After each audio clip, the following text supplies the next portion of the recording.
We're going to see that political, social, and religious forces had a lot to do with the way philosophy progressed, and even the fact that philosophy could happen at all.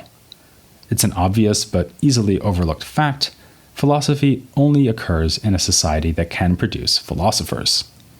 Usually this is meant that philosophy happens not too far away from wealth and power.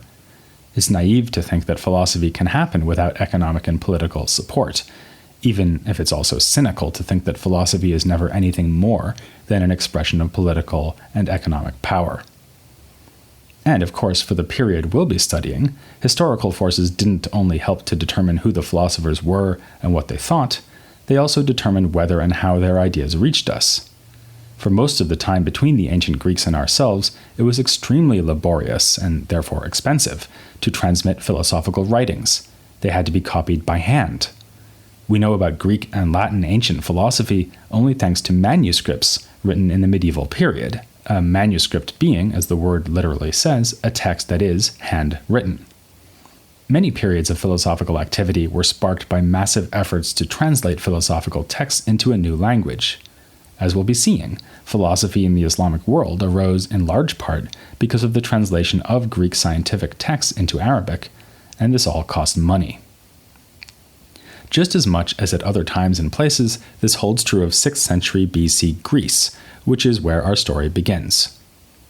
What was it that allowed philosophy to start there and then? Well, the first thing to realize is that Greek philosophy actually didn't start in Greece. It started in the territory called Ionia, on the western coast of present-day Turkey. This is where you get to if you start in Greece and go around or across the Aegean Sea towards the east, which is exactly what Greek-speaking peoples had done well before the 6th century BC.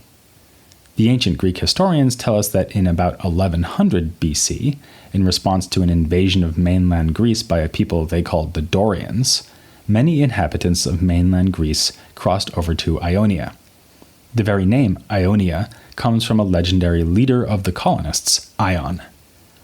These migrants set up a number of colonies, some of which became extremely successful. One of the earliest colonies was Miletus, the city where philosophy would in due course be born. It was founded by a group who came from around Athens, the future home of Plato and Aristotle, and one of the few places in mainland Greece not to fall to the Dorians. At least that's what the ancient historians tell us, and the claim is supported by similarities between the Ionian dialect and the dialect they spoke near Athens, called Attic Greek, Attica being the area surrounding Athens. By the time of Thales and his successors, Miletus was a rich and successful city. Just like Australia in the 19th century, Miletus went from colony to independent economic power on the back of sheep. Their wool was exported across the Mediterranean.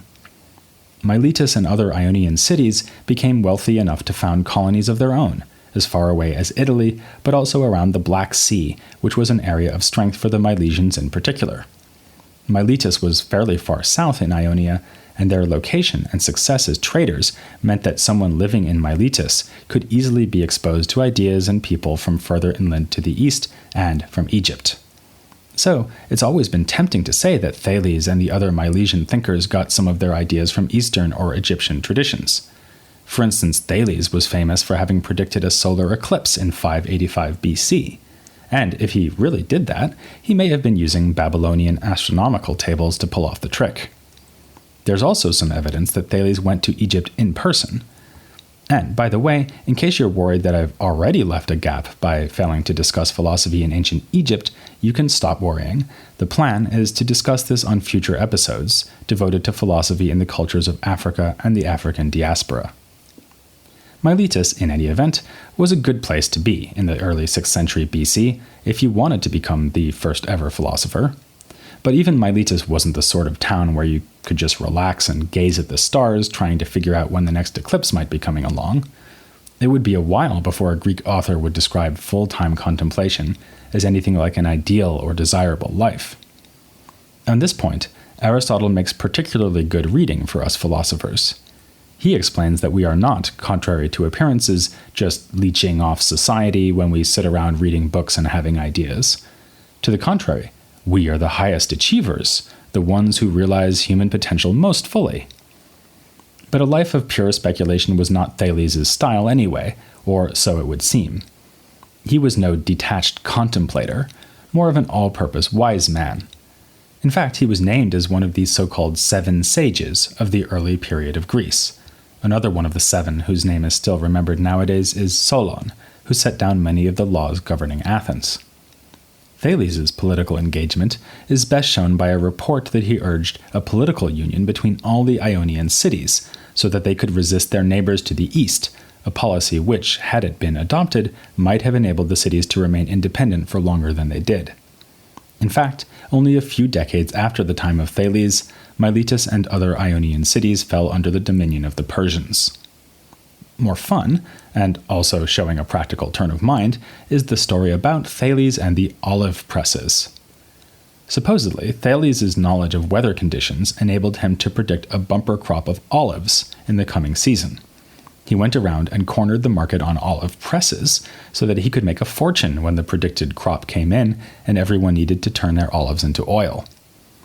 A less pragmatic Thales appears in a story told by Plato, which has Thales walking along looking at the sky and falling into a well because he isn't watching where he's going. Conveniently for the anecdote, there's a servant woman on hand to laugh at him, underscoring the point that philosophers don't notice the world at their feet because they're so busy looking at the sky. Since I myself have been known to smash my toe into a stone step while trying to go into a house and read a book at the same time, I have a lot of sympathy for the Thales who fell down a well. But the evidence we have suggests we should instead imagine Thales as a well-rounded fellow, engaged with the world around him as well as with the nature of the world as a whole. What kind of evidence do we have about him then?